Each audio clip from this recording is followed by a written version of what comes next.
নামাজে দাঁড়ানোর সময় ওয়াইদা কামু ইলা সালাতি কামু কুসালা, নামাজে যখন দাঁড়ায় একেবারে অলসতা, বিহা কুড়া, কেমন যেন কঠিন রুগী, কানে উলো দেয়, হাত ওঠে না, সানা বানছে এরকম ঝুলে থুয়ে দেছে, রুকু দেশে কুড়া হইয়ে বসির মতো, সিজদায় যাইয়ে কেন উচরে রাখছে, দুই পাশে দুইজন সিজদায় জাতি পারতিছে না। নামাজের মধ্যে নড়াচড়া, উঠা বসা, কেরাত অশুদ্ধ, দুরূদ শরীফ অশুদ্ধ, সূরা ফাতিহা অশুদ্ধ, দোয়া মাসুরা অশুদ্ধ, কোনোটা শুদ্ধ না, কোনোটা সুন্দর না।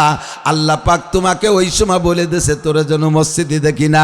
জোহরের সময় মসজিদে আসার নিয়ত থাকলেও যে কোনো কাজে বাদ পড়ে যায়, আসরের সময় মসজিদে যার নিয়ত থাকলেও যে কোনো কারণে বাদ পড়ে যায়। কারণ কি আপনি বুঝতে পারেন নাই? আপনার ফজরের নামাজ কবুল হয় নাই বিদায় আল্লাহ পাক ওই সময় আপনারে মুসল্লিদের দপ্তর থেকে বহিষ্কার করেছে।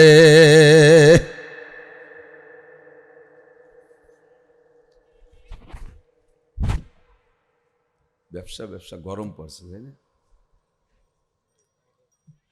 জোহরের নামাজ পড়ে যাওয়ার পরে আবার আল্লাহ দাওয়াত দিয়েছে, জামাল তুমি অবশ্যই আসরের নামাজে আসবা, আর কেউ না আসলে তুমি আসবা, তোমার নামাজ ভালো লাগছে। আবার মাগরিবের সময়ের জন্য দাওয়াত দিয়ে দিয়েছে, আসর পড়ে যাওয়ার সময় তুমি আসর পরে মাগরিবও পড়তে আসবা। এক ওয়াক্ত পড়ার পরে আর এক ওয়াক্তের দাওয়াত দিয়ে দেয়। এইটা হলো কবুলিয়াতের আলামত। গত রমজানে রোজা রাখছেন, আপনার হালাল রুজির রোজাটা আল্লাহর ভালো লেগেছে, রমজানের রোজা রাইখে আবার তারাবির নামাজ যথারীতিতে পড়েছেন জামাতের সাথে, সেহরি খাইতে শেষ রাত্রে উইটা তাহাজ্জুদের নামাজ পড়া, এরপরে সেহরি খাইছেন, সেহরি খাইয়া ফজরের নামাজ পড়ে কিছুক্ষণ আরাম কইরা উইটা ওযু বানায় একটু তিলাওয়াত করেছেন। আপনার সারা দিনের পরিবেশনটা আল্লাহ পাকের অত্যন্ত পছন্দ হয়েছে বিদায় আল্লাহ দাওয়াত দিয়ে দেছে, আগামী বছরও তুমি রমজানে রোজা রাখবা। এই রমজানে যদি রোজা রাখতে পারেন বুঝবেন যে গত রমজানের রোজা আল্লাহ পাক কবুল করেছে। বলেন না সুবহানাল্লাহ। আপনি হজ করে আসছেন, আর একবার যদি মরার আগে কমপক্ষে উমরা করার সুযোগ পান, তাহলে বুঝবেন যে আল্লাহ পাক আপনার ওই সময় দাওয়াত দিয়ে দেছে, হে আব্দুল খালেক তোমার তওবটা ভালো লাগছে, তোমার লব্বাইক বলা আমার ভালো লাগছে। তুমি যখন কাবা ঘরের পাশ দিয়ে করো লব্বাইক লব্বাইক আল্লাহুম্মা লব্বাইক বলো, তখন আমার খুব ভালো লেগেছে বান্দা, তুমি কিন্তু মরার আগে আর একটা বার আসবা, আল্লাহ পাক আপনাকে তৌফিক দিয়ে দেবে, ইনশাআল্লাহ যাইতে পারবেন, ইনশাআল্লাহ যাইতে পারবেন। এমন করে প্রত্যেকটা ইবাদত, এক খতম কোরআন শরীফ পড়ছেন, ওইটা যদি আল্লাহ পাকের পছন্দ হয় আর এক খতম পড়ার তৌফিক আল্লাহ পাক দান করে, এইটা হলো ইবাদত কবুলিয়াতের আলামত। আর গুনাহ থেকে তওবা করেছেন, তওবা কবুলিয়াতের আলামত হলো, তওবা কবুলিয়াতের আলামত যে গুনাহ থেকে তওবা করেছেন ওই গুনাহ যদি আর কোনোদিন না করেন। যে গুনাহ থেকে শুধু মুখে আস্তাগফিরুল্লাহর নাম তওবা না, আস্তাগফিরুল্লাহ পড়ে আর গুনাহ করতে থাকে, গুনার ফাঁকে ফাঁকে আস্তাগফিরুল্লাহ, বিড়ি খায়, বিড়ি টানে টানে, বিড়ি টানতে ছাড়িয়ে দেয়, ফাঁকে একবার আস্তাগফিরুল্লাহ রাব্বি মিন কুল্লি। সুদের টাকা হাত দিয়ে গনে আর কয় আস্তাগফিরুল্লাহ রাব্বি মিন কুল্লি। ঘুষের টাকা হাত দিয়ে গনে আর কয় আস্তাগফিরুল্লাহ রাব্বি মিন কুল্লি। গুনাহ করে আর ফাঁকে ফাঁকে আস্তাগফিরুল্লাহ রাব্বি মিন কুল্লি। আল্লাহর কসমের তওবা বলে না, তওবা বলে যে গুনাহ থেকে তওবা করেছেন ওই গুনাহ যদি আর কোনোদিন না করেন তাহলে তার নাম হলো তওবা। আর এই তওবা যদি কবুল হয়ে যায় তাহলে বিশাল একটা বেনিফিট আল্লাহ পাক বলেন, ইযআফ লাহুল আযাবু ইয়াওমাল কিয়ামাতি ওয়া ইয়াকলুদ ফীহি মুহানা ইল্লা মান তাবা ওয়া আমানা ওয়া আমিলা আমালান সালিহা ফাউলাইকা ইউবাদদিলুল্লাহু সাইয়্যাতিহিম হাসানাত ওয়া কানা আল্লাহু গফুরুর রহিমা। বান্দা যত গুনাহ করো না কেন, তুমি যদি অন্তর থেকে তওবা করো, তওবার সিস্টেম আছে বিভিন্ন সময় তওবা, বিশেষ করে রাত্রে যখন বিছানায় শুইবেন, রাতে ঘুমানোর সময় যে দোয়াটা পড়ছেন বিছানায় যাইয়া, ঘুমের দোয়া কি দোয়া পড়ছেন? আল্লাহুম্মা বিসমিকা আমুতু ওয়া আহইয়া পড়েন না, দোয়া পড়েন না, আল্লাহুম্মা বিসমিকা আমুতু ওয়া আহইয়া। দোয়াটার তরজমা কি জানেন? আল্লাহ তোমারই নামে মরিতেছি, আবার সকালবেলা যখন উঠব তোমার নামে উঠব। আমাদের সকলেরই জানা আছে জীবনে দুই চারটে ঘটনা এমন যে আমাদের আপনজনদের ভিতরে, এলাকার ভিতরে অমুক লোক রাতের বেলা ঘুমাইছে আর ফজরের সময় ওঠে নাই, ও ঘুমের মধ্যে মরণ হয়ে গেছে, এরকম দুই একটা জানা আছে না নাই? যেই ঘটনা যার নামে ঘটেছে, রাতের বেলা ঘুমাইছে আর ওই ঘুমের থেকে ওঠে নাই, এইটা যার অ্যাক্সিডেন্ট ঘটে গেছে শুধু তারই জন্য খাস না, আমার জিন্দেগিতে এমন হতে পারে আমি রাত্রে বেলা দোয়া পড়ে ঘুমাইছি, আল্লাহ আমি মরিতেছি তোমার নামে। ঘুম হলো মরণের সাদৃশ্য। মানুষ যখন মরে যায় তখন দুনিয়ার যেমন কিছু টের পায় না, মানুষ যখন গভীর ঘুমে নিমজ্জিত হয়ে যায়। দেখেন মাথার কাছ থেকে সরে মাল নিয়ে যা টের পায় না, দরজা খুলে মালামাল চুরি হয়ে যাচ্ছে টের পায় না, এটা মরণের সাদৃশ্য। আর আমি দোয়া পড়েছি ঘুমের সময়, আল্লাহুম্মা বিসমিকা আমুতু, আল্লাহ তোমারই নামে মরিতেছি, হইতে পারে আমার এই ঘুমটা চিরমরণ, এইটা আমার আখেরি ঘুম হয়ে যেতে পারে। আবার সকালবেলা যখন ঘুম থেকে উঠেছেন দোয়া পড়ছেন কি, আলহামদুলিল্লাহিল্লাযী আহইয়ানা বাদামা আমাতানা ওয়া ইলাইহিন নুশুর। এইটা পড়েন তো, দোয়া পড়েন তো, আলহামদুলিল্লাহিল্লাযী আহইয়ানা বাদামা আমাতানা ওয়া ইলাইহিন নুশুর। এ দোয়ার তরজমা কি জানেন? আল্লাহ সব প্রশংসা তোমারই, যে আল্লাহ আমারে 6-8 ঘন্টা মেরে রাখার পরে আবার জীবিত করে দিয়েছো। তুমি আল্লাহ 6 ঘন্টা মেরে রাখার পরে আবার যেহেতু জীবিত করেছো, এ ক্ষমতা তোমার আছে। ওয়া ইলাইহিন নুশুর, স্থায়ী মরণ হয়ে যাওয়ার পরে কিয়ামতের মাঠে আবার আল্লাহ উঠাইতে পারবে কি পারবে না? যুবকরা বলো, আল্লাহর সামনে উঠতেই হবে। আমরা মানুষ মাটি দেওয়ার সময় দোয়া পড়ি, মিনহা খলাকনাকুম, পড়ি না দোয়া? মিনহা খলাকনাকুম ওয়া ফিহা নুঈদুকুম ওয়া মিনহা নুখরিজুকুম তারাতান উখরা। এটা আমরা দোয়া পড়ি, বাস্তব কথা হলো আল্লাহর। আল্লাহ পাক বলেন, হে মানুষ, তুমি যারে মাটিতে দাফন করতেছো ওটাও কিন্তু মাটির তৈরি মানুষ।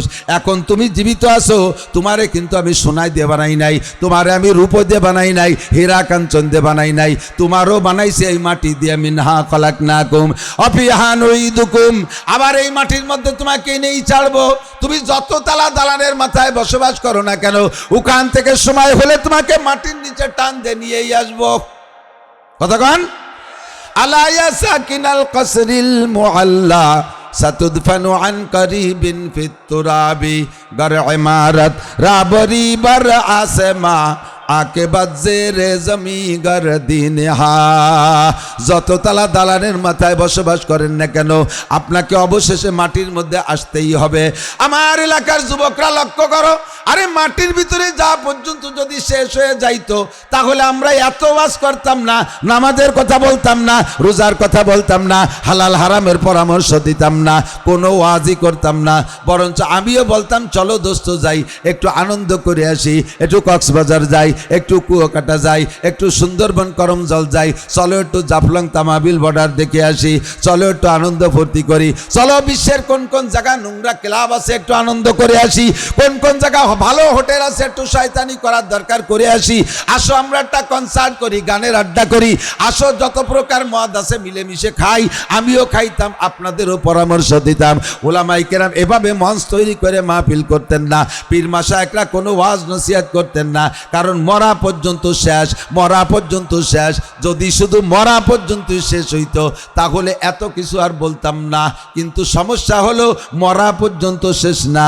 আমিনহা নুখরিজুকুম তারাতান উখরা, আবার আল্লাহ পাক মাটি থেকে আমাদেরকে বের করেই ছাড়বে। কতক্ষণ? আমাদেরকে বের হতে বলবে না। খেয়াল করেন, আল্লাহ পাক হাসরের মাঠে বলবে না যে কে কোন জায়গা মারা গেছিস, আমি তো তালাশ করে পাচ্ছি না, সেই আদমের থেকে মরা শুরু হয়েছে, আগানে বাগানে খাল কুয়োর মধ্যে কিরা কোয়ানে মরছে, আমেরিকা থেকে জাপান পর্যন্ত কারে কোন জায়গা বাঘে ছাগলে খেয়ে বেলাইছে তালাশ করে পাচ্ছি না। একটা হিসাব নিকাশ আছে, সোনারা একটু মেহরবানি করে উঠিয়ে আসো, এরকম তেল মাহাইনে ডাক পারবে। আল্লাহ কয় তোমারে উঠতে বলবো না, ওয়ানুমিনহা নুখরিজুকুম, আমি আল্লাহ বের করে ছাড়বো। কোনো জায়গায় লুকায় পালাইয়া থাকতে পারবে? কেউ পালাইয়া থাকতে পারবে না। হে যুবক, পাগলামি করো, মস্তানি করো, শয়তানি করো, বদমাশি করো, যাই কিছু করো না কেন, মনে রাখতে হবে উঠতে হবে আল্লাহর সামনে। তোমাকে আল্লাহর সামনে উঠে জবাব দেওয়া লাগবে। বিশেষ করে 4টি পয়েন্টের জবাবের মধ্যে একটা হলো, অন্যতম হলো আনসাবাবিহি ফিমা আবলা, তোমার যৌবনকাল সম্পর্কে জিজ্ঞাসা করা হবে। খুব খুব খুব খেয়াল, যৌবনকাল সম্পর্কে জিজ্ঞাসা করা হবে। কেন? কয় মানব জীবনের ভিতরে যৌবনকালটা হলো সবচাইতে ইম্পর্টেন্ট টাইম। ইবাদত করারও টাইম যৌবনকাল, গুনাহ করারও টাইম যৌবনকাল। 90 বছরে বুড়োর সব এনার্জি শেষ হয়ে গেছে, এখন 90 বছরে বুড়ো আস্তাগফিরুল্লাহ পড়ার কোনো দরকারই নাই, তার কোনো তওবা তিল্লার সময় নাই, কারণ এখন তার ভিতরে গুনাহ করার এনার্জি নাই, চুরিও করার ক্ষমতা নাই, জেনা করার ক্ষমতা নাই, ডাকাতি করার ক্ষমতা নাই, মারামারি করার ক্ষমতা নাই। কথা বলেন? 90 বছরে বুড়ো নাকের মধ্যে 5 দিয়ে সিলাইন খাচ্ছে, সেই সময় সেই বুড়ো মরে মরে বাপ ছেলেরা আছে কাকানের হুজুরে ডাইকে নিয়ে হুজুর আমার আব্বার একটু তওবা পড়াই দিয়ে যান। তওবা পড়ানোর জিনিসটা, তারপরে হুজুররা দায় ঠেকছে, ডাকলি তো যাইতে হুজুর যে কাকা কর আস্তাগফিরুল্লাহ, কাকা করে উঠছে।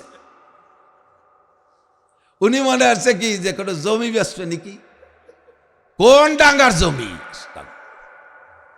মরার সময় জমি কেনে কতক্ষণ তওবা হবে না। আল্লাহ পাক বলেন ইন্নামাত তাওবাতু আলাল্লাহি লিল্লাযিনা ইয়ামালুনা সাইয়্যাত, ইন্নামাত তাওবাতু আলাল্লাহি লিল্লাযিনা ইয়ামালুনা সাইয়্যাত সুম্মা ইয়াতুবুনা মিন করিব।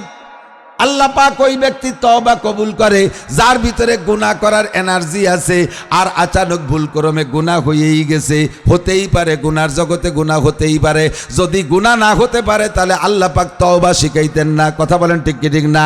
তওবার দরজা এজন্যই খোলা রেখেছে, আর তওবা এজন্যই শিখাইছে যে বান্দা দুনিয়ায় যে গুনাহ করবেই করবে, পিছনে শত্রু লেগে আছে গুনাহ করবে করাবে, এই গুনাহ যদি হয়েই যায় আচানক, তাৎক্ষণিকভাবে যদি তওবা করে আস্তাগফিরুল্লাহ ক্ষমা চায় আল্লাহর কাছে, আল্লাহ পাক বলেন ইন্নামাত তাওবাতু আলাল্লাহি লিল্লাযিনা ইয়ামালুনা সাইয়্যাত, ওই সমস্ত ব্যক্তির তওবা আল্লাহ কবুল করে। ওয়ালাইসাতিত তাওবাতু লিল্লাযিনা ইয়ামালুনা সাইয়্যাত হাত্তা ইযা হাদারা আহাদাহুমুল মাউত ক্বালা ইন্নী তুবতুল আন, ওই সকল মানুষের ভাগ্যে তওবা হবে না, ওই সকল মানুষের তওবা কবুল করা হবে না, তাদের আস্তাগফিরুল্লাহ গ্রান্ট করা হবে না। তারা কারা? যারা অবিরাম বুঝে বুঝে গুনাহ করে, বুঝতেছে গুনাহ তারপরও করে, বুঝতেছে গুনাহ তারপরও করে, আর অপেক্ষায় রয়েছে মরার আগে তওবা করে নেব। হাত্তা ইযা হাদারা আহাদাহুমুল মাউত, ইতিমধ্যে গুনাহ করতে করতে করতে করতে তার মরণের সময় আইসা গেছে, এখন মৃত্যু শয্যায় শায়িত, সেই সময় কয় ইন্নী তুবতুল আন, আল্লাহ এখন কি আমি তওবা করব? আল্লাহ কয় লাইসাতিত তওবা, তোমার তওবা হবে না, কারণ এখন তোমার গুনাহ করার এনার্জি নাই, এই সময় তুমি তওবা করো। পুলিশের চাকরিতে যতদিন ছিল, পুলিশের চাকরিতে যতদিন ছিল অতদিন ঘুষের থেকে তওবা করে নাই, রিটায়ার্ড করে বাড়ি এসে ঘন ঘন আস্তাগফিরুল্লাহ পড়ে আর গল্প মারে, আমি আর জীবনেও কোনোদিন ঘুষ খাবো না, জীবনেও কোনোদিন ঘুষ খাবো না। কেন খাবো না? কয় চাকরি ছুটিয়ে গেছে, চাকরি নাই, চাকরি থেকে রিটায়ার্ড, এই জন্য ঘুষ খাবো না। মেম্বার সাহেব টোন মারছে, মন মারছে, ভিজিএফ কার্ড বেশি খাইছে, পঙ্গু ভাতা বয়স্ক ভাতা করতে যে টাকা খাইছে, এরকম ভালো ভালো মেম্বার আছে না সারা বাংলাদেশে আছে। এবার মেম্বার কয় যে আর কোনোদিন এগুলো করব না। কয় কেন করবা না? কয় আমি এবার 6 ভোটে ফেল করছি, 6 ভোটে ফেল করে মেম্বার হতে পারে নাই, বিদায় তওবা। পুলিশের চাকরি ছুটে গেছে এই জন্যই তওবা, শক্তি সামর্থ্য সব শেষ হয়ে গেছে বিদায় তওবা। এই তওবার অতটা গুরুত্ব নাই। আল্লাহ কয় তওবা করবা যখন তোমার গুনাহ করার এনার্জি আছে, ক্ষমতা আছে, শক্তি আছে, পাওয়ার আছে, ওই সময় তওবা করো। তাই বলে বুড়োরা ভয় পেন না, এখনো পর্যন্ত যারা এখানে আছেন দাড়ি পাকা মুরব্বীরা, বুড়ো মানুষ সম্পর্কে আবার অন্য হাদিস আছে, বুড়ো মানুষ যখন ঠোঁট বাঁকাইয়া চোখের পানি বের করে কাঁদে, যখন ঠোঁট বাঁকায় বাঁকায় কাঁদে, চোখ থেকে পানি পড়ে, আল্লাহ কামুল হাকিমিন ওই দাড়ি পাকা বুড়ো মানুষটার চেহারার দিকে তাকাইয়া মায়া করে তার জীবনের সব গুনাহ মাফ কইরা দেয়। এমন একটা অফার বুড়োদের জন্য আছে। তবে গুনাহ থেকে তওবা করার সময় হলো গুনাহ করার শক্তি আর ক্ষমতা থাকা। যুবক তুমি ইচ্ছা করলে এই জায়গা থেকে বাইসাইকেল চালাইয়া 12 চৈত্র মাসে যে উড়াকান্দি ঠাউরবাড়ি মেলা মেলে, এই এলাকার মুসলমানরা ওই ঠাউরবাড়ি যায় কি যায় না, বহুত জন যায়, বাইসাইকেল চালায় তুমি উড়াকান্দি যাইতে পারো। যেই যুবক যৌবনকালে শক্তিকে প্রয়োগ কইরা বাইসাইকেল চালায় উড়াকান্দি যাইতে পারো, ও যুবক তুমি অবশ্যই বাইসাইকেল চালাইয়া টঙ্গীর ইজতেমা সরমুনার ময়দানে তুমি যাইতে পারো, গহরডাঙ্গার ময়দানে তুমি যাইতে পারো। রাত 2টে 3টে 4টে পর্যন্ত মেসি আর নেইমার ফুটবলের খেলার ম্যাচ গেছে না, বিশ্বকাপ খেলায় গেছে। এই এলাকার কোনো যুবক যে একটা খেলাও মিস করছে বলে আমার মনে হয় না, যতক্ষণ পর্যন্ত রোগে ব্যাধিতে বিছানায় না পড়ে গেছে। রাত 2টের সময় তুমি ফুটবল খেলা দেখবা, কনকনে শীতের রাত্রে ফাঁকা জায়গায় টেলিভিশন সামনে করে দাঁড়িয়ে আছো, এই ক্ষমতা তোমার আছে। রাত 3টের ম্যাচও তুমি দেখছো, রাত 4টের ম্যাচও দেখছো, ওই 4টের ম্যাচ দেখবা বিদায় আগে যে ঘুমাইছো তাও ঘুমাই নাই, একেবারে সন্ধ্যা রাত থেকে ম্যাচ পর্যন্ত শেষ পর্যন্ত দাঁড়িয়ে আছো। ও যুবক, তুমি রাত 3টে 4টের ম্যাচ দেখার জন্য যদি দাঁড়িয়ে থাকতে পারো, অবশ্যই শেষ রাত্রে উইটা ঠান্ডা পানি দে অজুবা গোসলের প্রয়োজন হইলে আদায় করে তুমি দাঁড়িয়ে দাঁড়িয়ে তাহাজ্জুদের নামাজ পড়তে পারো। পারো কি পারো না? দাঁড়িয়ে তাহাজ্জুদের নামাজ পড়তে পারো। প্রমাণ হলো তুমি রাতের বেলায় রাত 3টে পর্যন্ত দাঁড়ায় টেলিভিশন দেখেছ। ও যুবক, তুমি বসে বসে কোরআন শরীফ পড়তে পারো সারা রাত, তার প্রমাণ হলো রাত 2টে 3টে পর্যন্ত ফেসবুকে কয়জনে বসে বসে গেম খেলছো, মোবাইলের মধ্যে ফেসবুক দেখছো, আর দুনিয়ার নোংরা ছবি তুমি দেখছো। এগুলো যেহেতু মোবাইলের মধ্যে তাকায় তাকায় দেখতে পারো, অবশ্যই তুমি কোরআনে কারীম ও তিলাওয়াত করতে পারতা। এই বয়সে তওবা করলে, যৌবনকালে ইবাদত করলে আল্লাহ পাক বেশি খুশি হয়, কারণ বুড়ো কালে মানুষ এমনি ভালো হয়ে যায়। কয়েক বছর আগে আমি দেখে আসছি, আল্লাহ একেবারে সচক্ষে দেখে আসছি, বলে শরণখোলা ওখান দিয়ে পার হয়ে একেবারে শেষ মাথায় রায়েন্দা কয় যেটা রে, বাগেরহাটের শেষ মাথায় সুন্দরবনের গায়ে, ওই জায়গায় একটা গ্রাম আছে। ওই গ্রামে মাহফিলে গেছি, মনে নাই, ওখান থেকে 3টে বাঘের মাথা একবার ধরা পড়ছিল। ওরা বাঘ দড়ি জবাই দিয়ে বাঘের মাথা বিক্রি করছে। সীতারামপুর মোড় পড়ছে। এই সীতারামপুর গেছি, যাইয়ে 2 দিন ব্যাপী মাহফিল। আমি মনে করলাম যে যেহেতু মাহফিলে দিনের বেলা আসি, সুন্দরবনের ভিতরে ঢুকবো, সুন্দরবনের ঘন জঙ্গলের মধ্যে ভিতরে ঢুকবো বলে ওদের 10-12 জনকে নিয়ে রেডি হয়েছি। আগেতে তো খুব জজবাজে ভিতরে ঢুকবো, কিন্তু যখন ঘন জঙ্গলের কাছে গেছি তখন আর জিভ্বেই পানি নাই। আল্লাহ, ঢোকার আগে নদী, ছোট্ট একটা নদীর উপরে বাঁশের চার পার হয়ে যাইতে হবে। আল্লাহু আকবার। ওরা বলতেছে, হুজুর ওই বাঁশের গোড়ায় কয়দিন আগে 1 সপ্তাহ পর্যন্ত একটা বাঘ ওখানে বসা ছিল। মানুষ সামনে দিয়ে চলে যায়, বাঘটার বাহুতে কুলোয় না একটা থাবা দেবে। সামনে দিয়ে হরিণ ঘুরে যায়, বাঘের সাহস নাই, শক্তিতে কুলায় না একটা থাবা মারবে। এই 7-8 দিন এই জায়গা থাকার পরে বাঘটা মারা গেছে, ফরেস্টাররা নিয়ে গেছে। আজীব হয়ে গেলাম, এই বাঘের সামনে দিয়ে বাঘের চেহারা দেখলে বিটা মানুষের আত্মা কালাইয়া যায়, মানুষ ভয়তে স্টপ করে পড়েও যায়। এই বাঘ এই জায়গায় 1 সপ্তাহ পর্যন্ত কি যে খায় আল্লাহই ভালো জানে, বসে বসে আল্লাহ বিল্লে করে। ওই বাঘটা আগে লাভ দিলে সামনের দিকে 22 হাত যেত, এখন লাভ দেওয়া তো দূরের কথা, একটু নড়াচড়া করার ক্ষমতাও নাই। এখন কুন্দি দিলে পিছনের দিক 3 হাত পিছনে যায়, সেটুকু উঠতে পারে না। কাজেই বৈশা বৈশা আল্লাহ বিল্লে করে, তসবিহ তাহলিল করে। এইটা হলো বয়স হয়ে গেলে। এমন করে বাঘ বলেন আর সিংহ বলেন, হাতি বলেন আর যত বড় প্রাণী বলেন, একসময় তার দুর্বল হতেই হয়। দার জবানি তওবা করদান শিবায়ে পাইগুম্বারিস ওয়াক্তে পিরি গর্গে জালেম মিশাবাত পরহেজগার।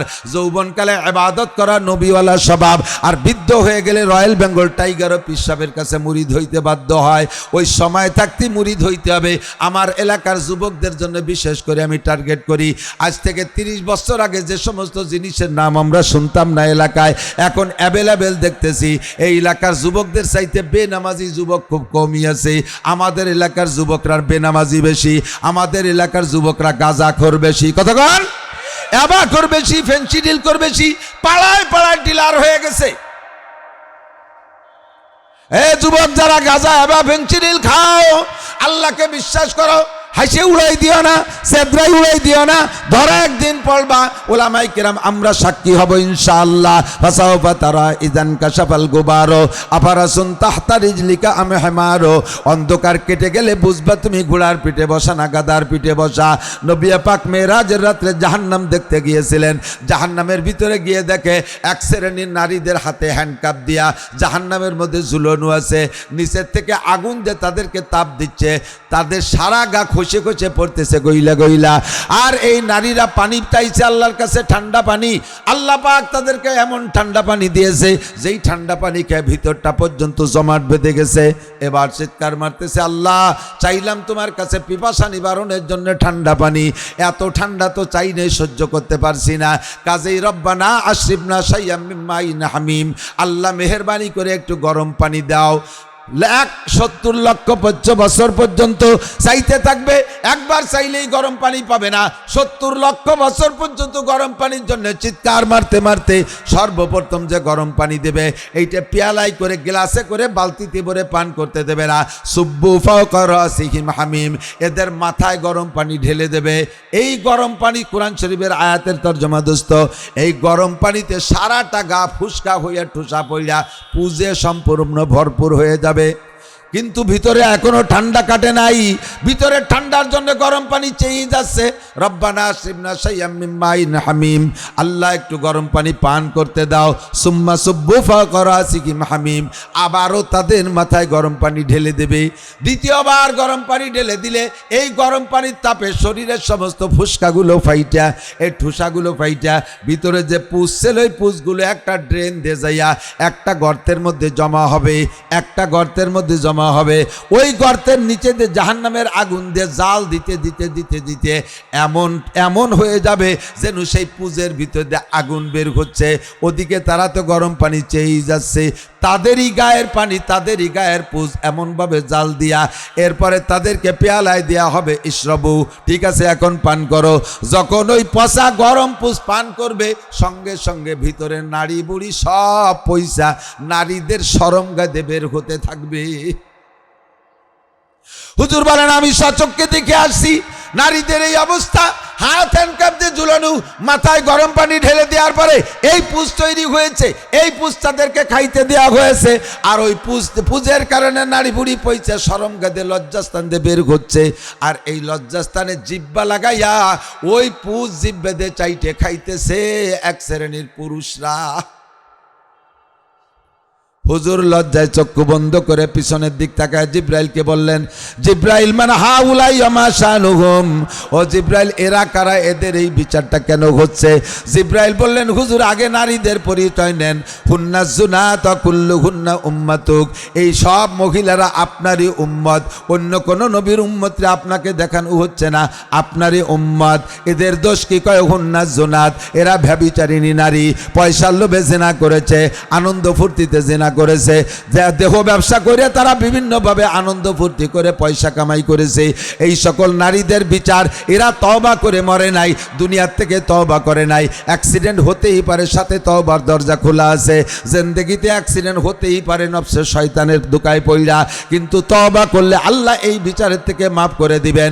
এরা তওবা করে নাই, ওই নিশায় থাকতে থাকতে তাদের মরণ হয়ে গেছে। তাই কোটি কোটি বছর তাদের বিচার হবে, এমন করে তাদের সরঙ্গাতে পুজ বের হতে থাকবে। খাচ্ছে যারা, তারা কারা? জিব্রাইল। জিব্রাইল বললেন, হুজুর তারা আপনার উম্মত, তাদের মধ্যে দুইটা দল, এক দল হুমুজ জানি, ওরা ব্যভিচারী জিনাখোর, এইভাবে জিনার নেশায় থাকতে থাকতে অন্যায় করতে করতে করতে করতে বিনা তওবায় মারা গেছে। তাই তারা নারীদের সরঙ্গাতে বের হওয়া পুষ পান করবে। দুই নম্বর, অহুম শারিবুল খামার, অহুম শারিবুল খামার, এ যুবক অহুম শারিবুল খামার। নবী পাক বলেন, নেশাখোর, গাঁজাখোর, এবাখোর, ফেন্সিডিলখোর, হিরোইনখোর, মাদকখোর যারা আছো এক্ষুনি সতর্ক হইয়া যাও, আল্লাহর ফজলে কিয়ামতের ময়দানে দেখা হবে ইনশাআল্লাহ। আজকে যদি তওবা করো তাহলে আল্লাহ পাকের ওয়াদা, ফাউলাইকা ইউবাদদিলুল্লাহু সাইয়্যাতিহিম হাসানাত, বিগত জীবনে যত অন্যায় করেছো, এই মর্মে যত অন্যায় করেছো সব গুনাহ আল্লাহ ক্ষমা করে দিয়ে গুনাহ সংখ্যা পরিমাণ নেকি আমলনামায় দিয়ে দেবে। এই তওবা কবুল হয়েছে তার প্রমাণ। যে কথা বলছি প্রত্যেক ইবাদত কবুলের প্রমাণ, তো গুনাহ তওবা কবুলের প্রমাণ। যে গুনাহ থেকে তওবা করেছেন, এই গুনাহ যদি আর না করেন তাহলে বুঝবেন তওবা কবুল হয়ে গেছে। আজকে থেকে আমি কি এই গুনাহটার থেকে তওবা করতে পারি? একটু তওবা করতে পারি? সবাই মিলে একটু হাত দেখাই, কারণ সবাই তো মদ গাঁজা খায় না, বিভিন্ন গুনাহ তো সবাই করি। পড়ি আস্তাগফিরুল্লাহ, আস্তাগফিরুল্লাহ, আস্তাগফিরুল্লাহ রাব্বি মিন কুল্লি যামবি ওয়া আতুবু ইলাইহি, লা হাওলা ওয়ালা কুওয়াতা ইল্লা বিল্লাহিল আলিয়্যিল আযীম। আল্লাহ, আমি আমার এলাকার জনগণ নিয়ে হাত তুলেছি, আমাদের তওবা তুমি কবুল করো। জোরে বলেন আমিন। রব্বানা তাকাব্বাল মিন্না ইন্নাকা আনতাস সামিউল আলিম ওয়া তুব আলাইনা ইন্নাকা আনতাত তাওয়াবুর রহিম। আল্লাহ, তুমি আমার ইবাদত বন্দেগী কবুল করো, আমার তওবা কবুল করো। যারা সুদের মধ্যে আছেন, আমার দিক সুদের কারবারের মধ্যে যারা আছেন, সুদ দিচ্ছেন অথবা সুদ খাচ্ছেন। সুদখোর আছে না নাই? কথা কোন আছে? পাবলিক সুদখোর আর সুদ যারা খায় এদের সিস্টেম আলাদা। ওদের কাছে টাকা কর্জ চাবেন, কোনো টাকা নাই। মহা বিপদ পেশ করবেন, কোনো ব্যবস্থা যদি না করেন তাহলে আপনাদের বৌমা মারা যাবে। যখন এই কয় তখন তো একটা ব্যবস্থা করা লাগে, কয় না তারপরও টাকা নাই।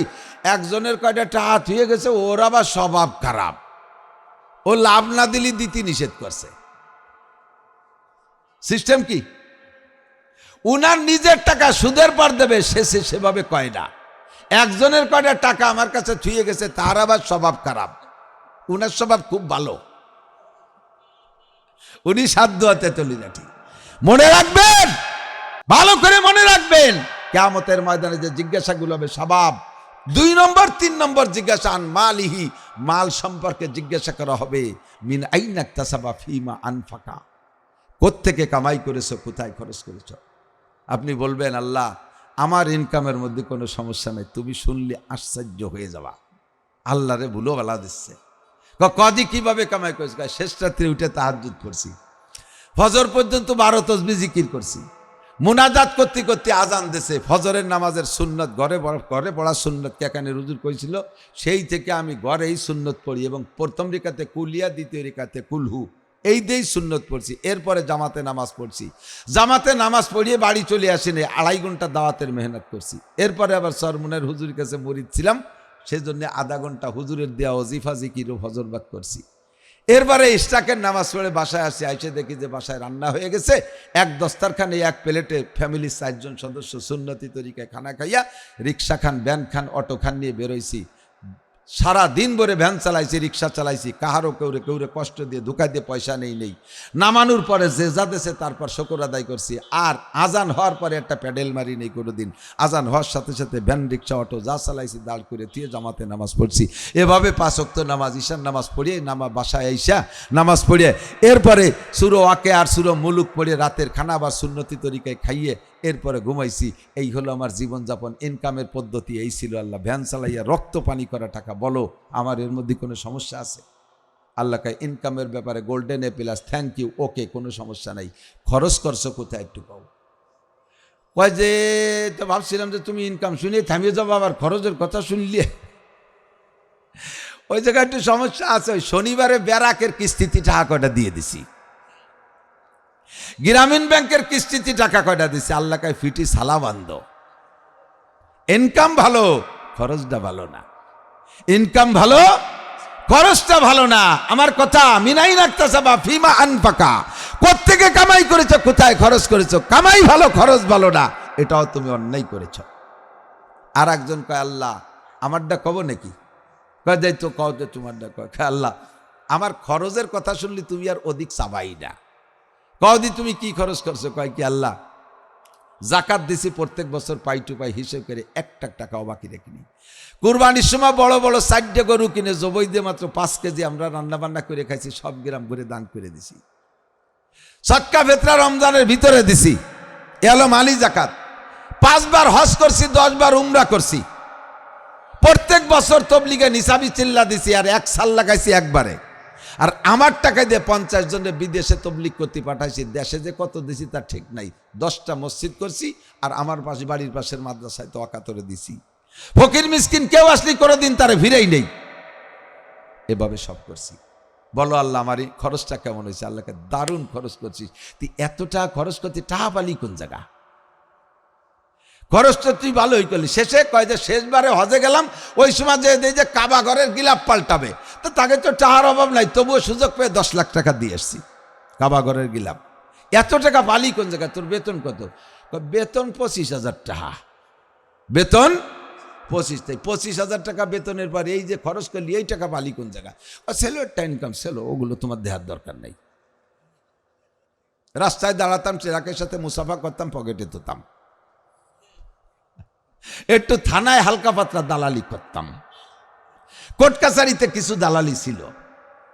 এই সিস্টেম কইরা হারাম ভাবে ইনকাম করে, পরিষ্কার হাদিস লা সাদকাতা মিন গুলুল, হারাম টাকা যারা ইনকাম করেন কাকারি মাদ্রাসাও দিয়েন না, সুলতান সেইগুলাদাই মাদ্রাসা দিয়েন না, মাদ্রাসা আপনি দিয়েন না। হারাম টাকা দান করে সওয়াবের নিয়ত করলে নেকি তো হবেই না, আপনি কাফের হয়ে যাবেন। আবার বলি, হারাম টাকা দান করে সওয়াবের নিয়ত তো করলে সওয়াব তো পাবেনই না, আপনি সওয়াবের নিয়ত করলে কাফের হবেন। কেন কেন কাফের হবেন?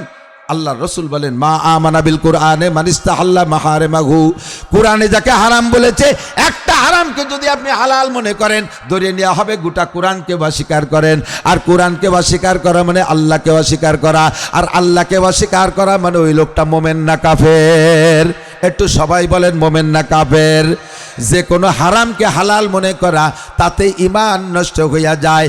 আপনি হারাম মাল দান করবেন না, হারাম মাল দান করবেন না। অনেকের হালাল হারাম দুই প্রকারের ইনকাম আছে, আমরা তো ওভাবে জিজ্ঞেস করে কালেকশন করতে পারি না। আমরা যে কাকা হালাল টাকা থাকলে দেন, হারাম থাকলে দিয়েন না, তাহলে তার একটু অপমান করা হয় না? তাহলে তো আমাকে টাকা দেবে না কেউ কোনো দিন। এখন আপনারা এখন যে আপনার দিয়ে পাইকারি ধরে নেন, তা হালাল হারাম তো একটু জিজ্ঞাসা করে নেন না। আমরা এ জায়গায় আপনার প্রতি সুধারণা করে নেই। আপনার তো ন্যায্য বেতন 25,000 তো আছে, ন্যায্য বেতন 25,000 আছে, আর হারাম টাকা মোটা মোটা কামাই করতেন 25 লাখ।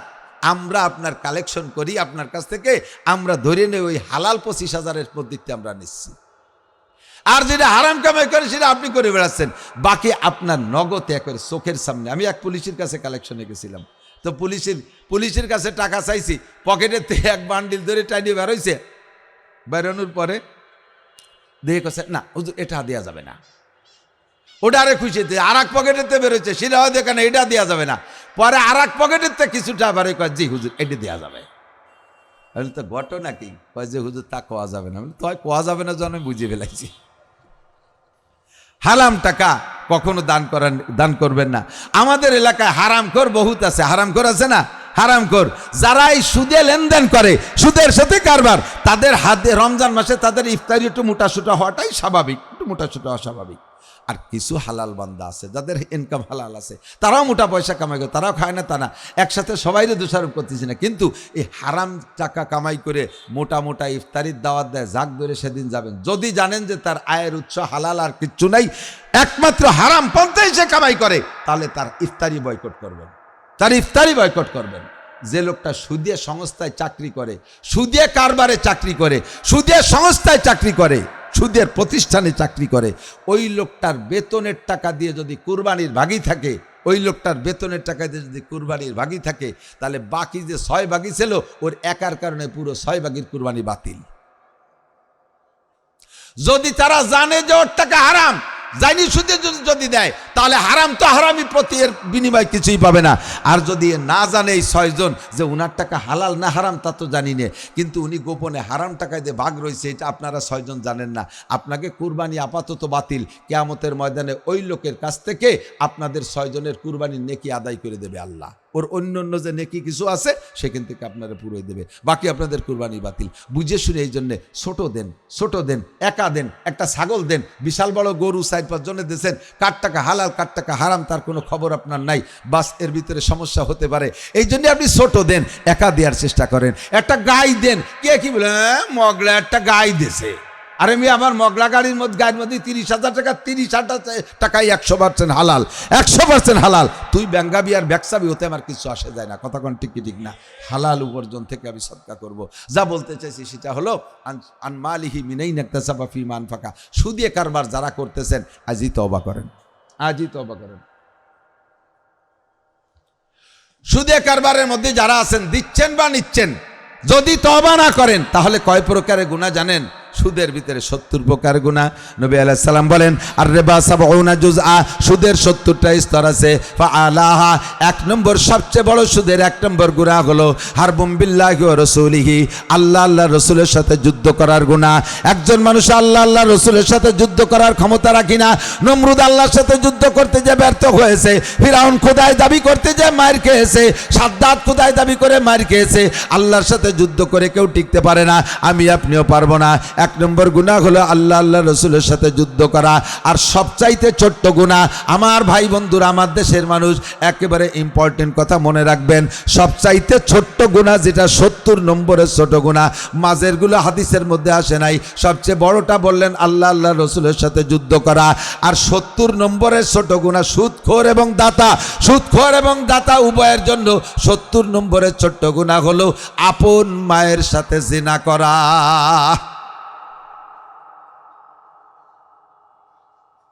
ফামান শাআ ফালইউমিন ওয়া মান শাআ ফালইয়াকফুর, যার মনে চায় মানেন, যার মনে চান না মানেন না, কিচ্ছু আসে যায় না। ওয়া মা আলাইনা ইল্লাল বালাগ।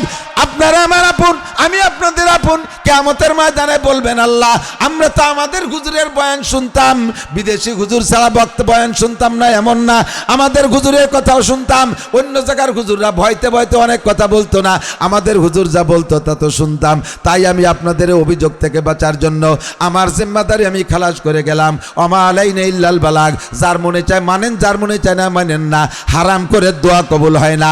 আপনি যদি সুদে লেনদেনে থাকেন, আপনি কোনো বিপদে পড়ছেন, আর এই মাদ্রাসায় হাফেজ সাহেব হুজুরের দায়িত্ব দিয়েছেন, হুজুর আমাকে বিপদ থেকে উদ্ধারের জন্য দোয়া করবেন, আল্লাহর কসম হুজুরের দোয়া আপনার জন্য কবুল হবে না, হুজুরের দোয়া আপনার জন্য কবুল হবে না যতক্ষণ পর্যন্ত হারাম উপার্জন, হারাম আয় ব্যয় থেকে আপনিকে নিজে পরিচ্ছন্ন না রাখতে পারবেন। আমাদের দোয়া কবুল না হওয়ার কারণ এইগুলোই। কোরআনে কারীমের ভিতরে আল্লাহু আকবার, আল্লাহ বলেছেন উদউনি আস্তাজিব লাকুম, দোয়া করো দোয়া কবুল করব। এত দোয়া করি দোয়া কবুল হয় না, কারণ কি? অন্যতম কারণ হলো 90% মানুষের রিজিক হারাম। টুকায় দেখেন কোনো না কোনো ভাবে 10% রাখছে আল্লাহর বান্দাই জামানায়, সমিতির সাথে জড়িত, নামাজ পড়ে, নামাজি মানুষ, 5 ওয়াক্ত নামাজ পড়ে মসজিদি, তাও সে টাকা লাগায় দেয় সুদির পর। তার থেকে টাকা নিতে গেলে সে কর্জ দেয় না। আর কর্জ দেবেই বাকি। আর একটা কথা এসে গেছে, কর্জ নিলি তা টাইম মতো শোধ দেয় না, এই হলো আর এক জ্বালা। আমার মনে হয় সুদে কারবার বাড়ার কারণ এটা একটা কারণ, যে কর্জ নিলি টাইম মতো দেয় না। ঠিক আছে, তোর কাছে যে কয় বছর দরকার হয় থাক, মাসে 1000-100 টাকা দিস। এই সুদে বুঝাবো আর বয়তে যথা তাড়াতাড়ি পরিশোধ করতে চায়, তবে এটাও এই কৌশলও জায়েজ নেই। এর থেকে তওবা করব। আপনি আজকে তওবা করেন সুদের থেকে, লেনদেন থেকে, আপনার তওবা কবুল হয়েছে প্রমাণ যদি জীবনে আর কোনোদিন এই সুদে কারবার না করেন। ও যুবক, আর একটা কথা বলে শেষ করে দেব, তামুতুনা কামা তাহয়াউন ওয়া তুহশারুনা কামা তামুতুন। তোমার জীবনযাপন যেমন হবে মরণ তোমার তেমন হবে, জীবনযাপন যেমন হবে মরণ তোমার তেমন হবে। আর মরণটা যেই অবস্থায় হবে, যেই চেহারায় হবে, হাসরের মাঠে উঠবা তুমি আল্লাহর সামনে সেই চেহারায়। তুমি যদি পাছা বের করা প্যান্ট পরে জীবনযাপন করো, ওই অবস্থায় যদি তোমার মরণ হয়, যদিও তোমার কাফন পরানো হবে আলাদা কাপড়ে, কিন্তু মরণ হয়েছে যেই বডিতে, যেই পোশাকে, ওই অবস্থায় তোমার হাসর হবে। আর ওই অবস্থায় হাসরে নবী পাকের সামনে গেলে তুমি চিন্তা করে দেখো, ওইটা কি নবীওয়ালা সুরতের সাথে মেলে কি মেলে না? তাহলে যদি না মেলে, তাহলে অবশ্যই তোমাকে নবী সুপারিশ করবে না। দাড়ি কাটা অবস্থায় জীবনযাপন, দাড়ি কাটা অবস্থায় তোমার মরণ, দাড়ি কাটা অবস্থায় জীবনযাপন, দাড়ি কাটা অবস্থায় তোমার মরণ। ওই অবস্থায় দাড়ি কাটা অবস্থায় হাসরের মাঠে উঠবা। যত বেদাড়ি মুসলমান আছে, একজনকেও আল্লাহ নবী প্রথম চান্সে সুপারিশ করবে না। শুধুমাত্র দাড়ি কাটার গুনার কারণে, শুধুমাত্র দাড়ি কাটার গুনার কারণে 50 আলফা সানা, 50,000 বছর অতিরিক্ত জাহান্নামে পোড়া লাগবে। 50,000 বছর অতিরিক্ত জাহান্নামে পোড়া লাগবে। একটু বিশ্বাস করেন বাবা, একটু বিশ্বাস করেন আমার ভাইয়েরা, একটু বিশ্বাস করেন আমার বাপ চাচারা। অনুরোধ করি, হাতে ধরি পায়ে ধরি, দাড়িতে সম্মান বাড়ায় ছাড়া কমায় না। যতদিন আপনার দাড়ি ছিল না, অতদিন মানুষে আপনাকে সালাম দিত কম। যখনই দাড়ি রাখবেন যুবক মানুষ, মানুষের মুসলমান হিসেবে চিনতে সহজ। আগ সাক্ষাতে আপনাকে একটা সালাম দেবে কি দেবে না? প্যান্ট শার্ট টাইকট পরা অবস্থায় আপনাকে সম্মান শ্রদ্ধা করে না, সালাম দেয় না। আর আপনি জামা জুব্বা সুন্নতি পোশাক থাকলে আলেম ওলামারা পর্যন্ত আপনারে সালাম দেবে, সাধারণ পাবলিকে আপনারে সালাম দেবে। আর সালামের মানে হলো আল্লাহর কাছে রহমতের দোয়া, আসসালামু আলাইকুম রহমাতুল্লাহ, আল্লাহর পক্ষ থেকে আপনার উপরে শান্তি আর রহমত আর বরকত নাজিল হোক, এমন একটা দোয়া পাইতেছেন সুন্নতের বদৌলতে। কথা কন এবার দাড়ি রাখবেন, দাড়ির পরিমাণ কতটুক? ছোট ছোট দাড়ি দাড়ি না, ছোট ছোট দাড়ি দাড়ি না। দাড়ি রাখার নিয়ত করার পরে এক মুঠ হওয়ার আগে যদি দাড়িরে সাইটে ফেলেন, চাষার চাইতে বেশি গুণা। এক মুঠ হওয়ার আগে যদি দাড়িরে সাইটে ফেলেন, চাষার চাইতে বেশি গুণা। কারণ যে চাষে সে গুণা মনে করে চাষে, আর যে ছোট্ট ছোট্ট দাড়ি রাখে সে দাড়ি যা দাড়ি না তারে দাড়ি মনে করে। অর্থাৎ যা সুন্নত না তারে সুন্নত মনে করে, যা সুন্নত না তারে সুন্নত মনে করা, এইটা সুন্নত তরকের চাইতে বড় অপরাধ। এজন্য দাড়ি যারা রাখছি পরিমাণ মতো লম্বা রেখে ফেলবো, সুন্নতি পোশাকের পাবন্দি করব। এসব কথার পর আমলে আনার জন্য সহজ একটা পদ্ধতি, সহজ একটা পদ্ধতি বলবো।